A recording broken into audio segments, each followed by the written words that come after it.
Low quality fans of a high quality Bruins team. That is not a dub. That was kind of not the start you wanted as far as like entertainment value goes. This game did not have it. A lot of close chances. I mean, obviously you're not looking at the structure so much right now because a lot of these guys are coming from different teams, haven't had a lot of time in camp, just don't know how to work with each other yet. Like, that's fine. Missing open nets. Classic Bruins style, DeBrusk hitting the post on pretty much a wide open chance. You'll just love to see it. The boys are back. This is what we are. This is how we play. But there is one thing that is the most important thing about this game, and we got it. One thing more than anything else that we needed to see this game. What could that possibly be? The first preseason game, we needed to see something? We did. And instead of just saying it at the end of the video, which I'm going to again, I'm going to say it now. Zboril looked great. He looked great, like a man amongst boys out there. He had his ups and downs in certain areas, sure. Took a late penalty that really cost us. Whatever. He looked healthy. He looked strong. His skating looked really good. His decision-making was quick. Everything about his game, for the most part, was exactly what you wanted to see coming off of an ACL tear. Right before the ACL tear, he looked like a potential top 4 defenseman. And all of us are holding our breath, just hoping like, hey, that's going to come back, right? And it looks way too early, I know. But this is the first step to being like, yes, that's an NHL player, obviously. And he might be a top 4 guy. He might be in the top 2 to start when McAvoy is, figuring it out physically. It was a fun game to watch. I'm just glad hockey's back. But we're going to talk a little bit about the game, obviously. But let's talk a little bit about who has the most pressure on them, right? Goalies, not included. Kincaid starts in net. Kaiser's going to get in halfway through. Neither of them are being considered for a role in the NHL this year, so it does not... They have their own battles going on, AHL, and then up in Maine. We're not going to worry about those battles. But for game 1 of the preseason, the main people you're watching as far as pressure goes are Wagner, Studnicka, Ashawn, Lauko. Those are the guys that are trying to make sure that they get on the roster. Again, there's not a lot of room. If you watch my last video, there's not a lot of room out there for us to add anybody up from the depth as far as that goes. We're missing one guy, Marchand, going into the season. We think we have a replacement for that. Obviously not replacement level for Marchand, but we have our roster basically set. Steen, with a tough showing tonight, kind of, open the door for that. Same thing with Nosek. But those 4 guys, Wagner, Studnicka, Ashawn, Lauko, are the main ones you're looking at. Wagner's probably a lost cause at this point. He's kind of aged out. We can save money by putting him down in the AHL. It's a bummer. Studnicka and Ashawn are trying to not be healthy scratches because they have to go through waivers. I know Studnicka does. I got to double check Ashawn. But waivers, if you're going to go back down, Lauko, he has to show something. He's on very thin ice. So this game was kind of really focusing on them. Liesel and Beecher, the big names that a lot of people are talking about, they don't have the same pressure because they're just starting their journey with the Bruins. And if they don't play in the NHL this year, that's not a big deal, right? We're hoping Liesel makes a huge leap and it's just amazing. But let's be honest, if he doesn't, that's not really a big deal to this year's team. But let's break down this game a little bit. The puck drops, and 3 minutes in, it's power play. Wagner draws a trip. Wagner played, I thought, really well, really ferocious. I think he's going to be the same thing as last year, just a ferocious guy to toss in when you have injuries, when you really need a presence like that. Nice to see. During the power play, Liesel very confident, calling for the puck left and right, just wanting to be the guy that makes the play. Jakey, post on a pretty wide open chance, but the puck was bobbling. Classic Jakey. No dice. About 6 minutes in, though, Bruins start a shift that would be over a minute of just hammering down on Philly's defensive zone. And they're moving the puck beautifully. And Sandstrom makes a huge save, 1v1 versus Lauko. And right there, you're 6-7 minutes into the first preseason game. You're dominating play. You've had the power play. Nothing's going in. The goalie's not going crazy. And you're sitting there going, this feeling is so familiar. It's so familiar. Dominate the first 10 minutes, let in the first goal. You were just waiting for the moment, weren't you? I know you were. I know you were. That shift is going to end with us drawing a penalty. 1:16 into the power play. Not a lot going for us. We, again, are going to draw a trip. It's Studnicka this time. 5v3 for 44 seconds. There's a couple things about this. We don't score in the 5v3. We don't score in the 5v4 after.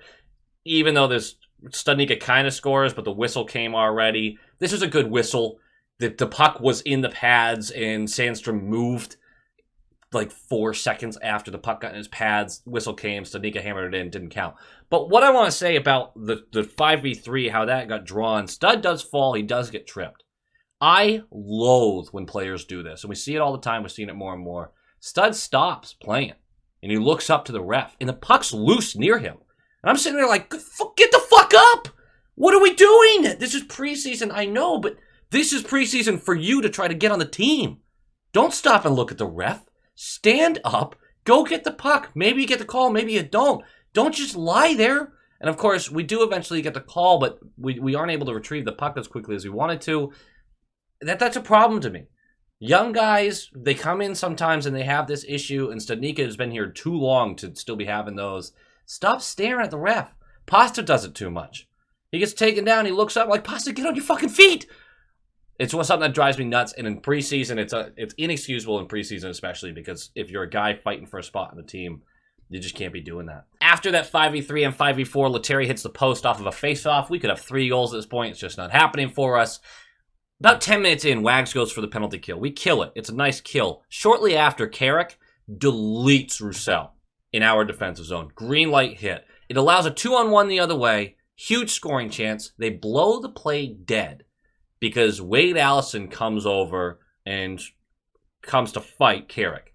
They grab each other's arms and dance for a little bit, and that's really all that happens. And it's just brutal because we've got these scoring chances left and right. We have a 2-on-1, wide open 2-on-1, right? There's tons of space over there. We don't even get to take a shot because a fight gets started. We do get a power play out of that because they call Allison for instigator.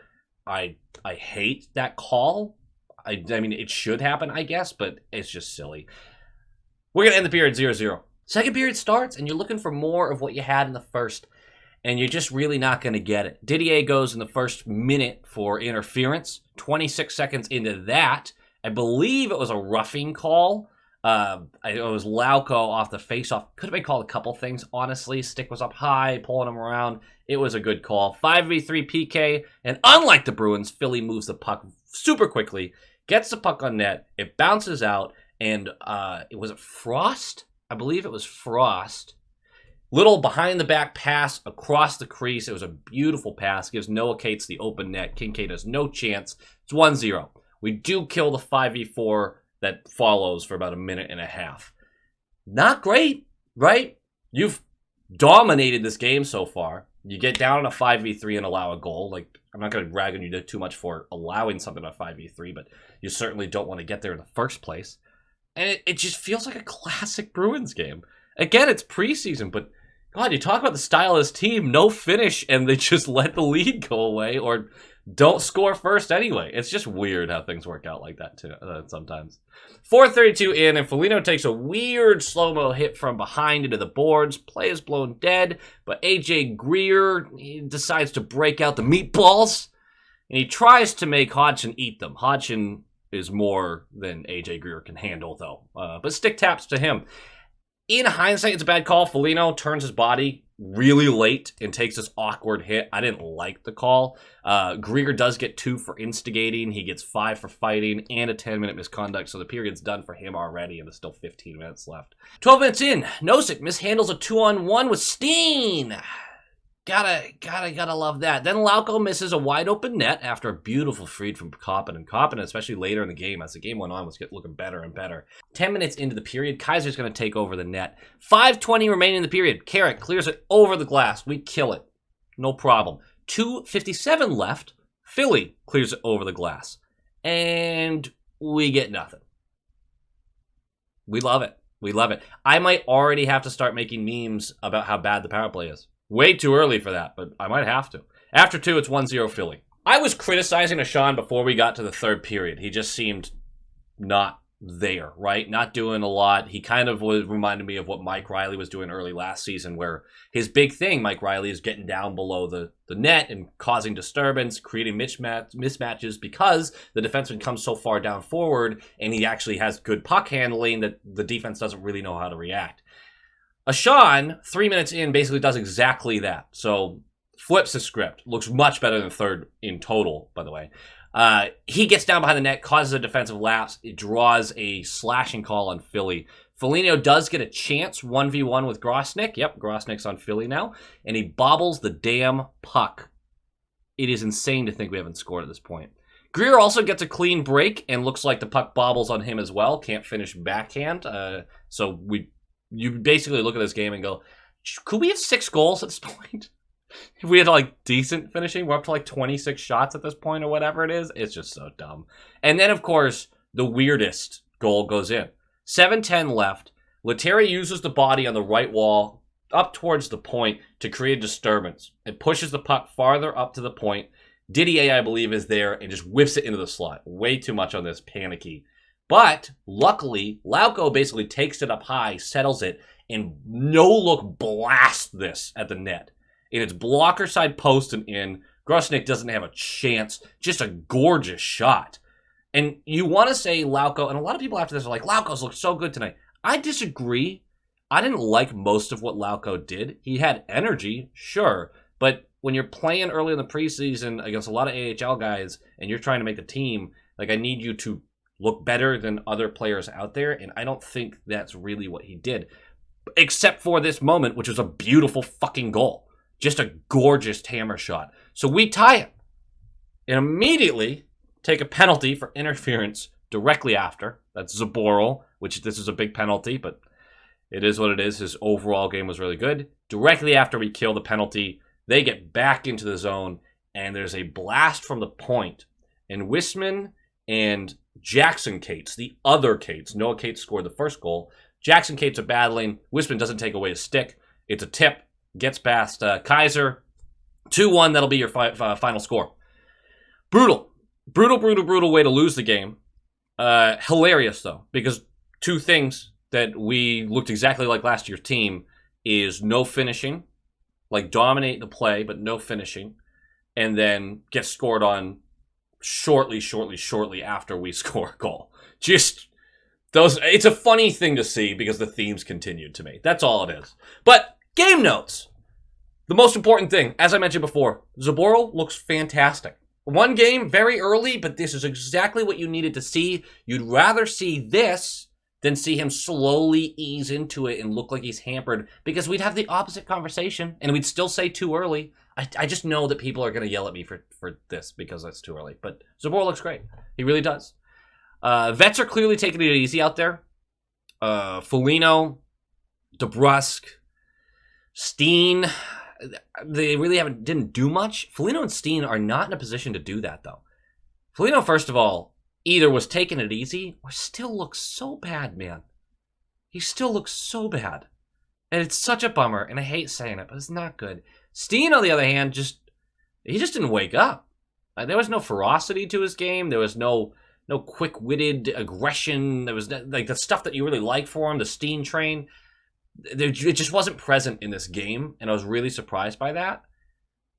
I think that's going to change, but Foligno, you can already start getting worried about it. It's not too early for that, because you're playing against the easiest roster you're going to face, and you're just not good enough.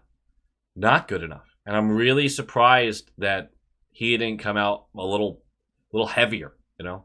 Ashawn, really glad he had a better third, because he's someone I'm kind of watching this preseason just to see what he's going to kind of fight for, but he needs to put it together for a full 60. I think we need to see more from him. Lettieri, Carrick, Koppinen, and Lauko all had pockets of really good play. Lauko, for the most part, I thought was pretty disappointing other than the goal and then one or two plays outside that. Lettieri, I thought, was really fun to watch. Loves to shoot the puck. Carrick and Koppinen were really consistent and were really, really under the skin of the other team. They got into the dirty areas. They were fighting for a lot. So I like to see that. That's just nice to see from the younger guys who are trying to push. None of these guys are really going to make the team this year. It doesn't seem like. but they're all hoping for bottom 6 roles if injuries rack up. Lastly, the kind of disappointing part is the exciting names mostly disappointed. Lysell was strong on the puck, had a lot of confidence, particularly on the power play, but he kind of disappeared too often, and the same goes for Beecher. Beecher didn't have a ton that I was really excited about. It's really early, and especially with these guys who are just coming in and starting to play at this pace, even though this is a slower pace, I'm not crushing anyone for it. I expected more of guys like Steen and Sean because they've seen the pace and they've really been present in it. I'm totally fine giving Lysell and Beecher some time. Stud's name was said a lot.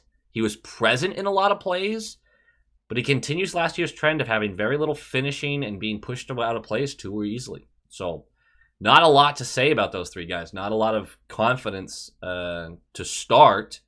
But they'll still get a couple more games. They'll still have chances to really rev up. It's early, so no one's panicking yet. All right, guys, it does it for me. Like, comment, subscribe. Nailed it. Forgot to say it in the beginning of the video. That's fine. I'm still preseason mode. I forgot how to do this. I was taking notes. I'm like, how did I used to? It's fine. Next preseason game is not for a couple days, I believe, Tuesday night. So I'm pumped about that. I'm happy to have Bruins hockey back, you know. You love to see it. Go Bees!